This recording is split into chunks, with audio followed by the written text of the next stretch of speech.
একটি গণতান্ত্রিক সরকারের প্রধান হিসাবে আমি জনগণের বিশ্বাস এবং ভালোবাসার উপরে আমার আস্থা এবং নির্ভরতার বজায় রাখতে চাই।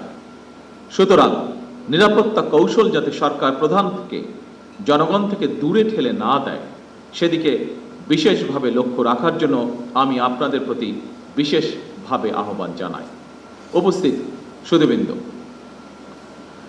সশস্ত্র বাহিনীর পাশাপাশি পিজিআর কিংবা এসএসএফ এর মতন সফিস্টিকেটেড বাহিনীগুলোকেও সরকার আরও আধুনিকায়নের পরিকল্পনা গ্রহণ করেছে।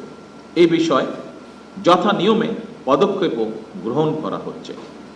আমি বিশ্বাস করি সশস্ত্র বাহিনী যদি দেশপ্রেমে উদ্বুদ্ধ হয়ে কঠোর নিয়মবর্তিতা অনুসরণ এবং পেশাদারিত্ব বজায় রাখেন, তাহলে দেশের সার্বভৌমত্ব আর কখনোই হুমকির সম্মুখীন হবে না বলে আমি বিশ্বাস করি, ইনশাআল্লাহ।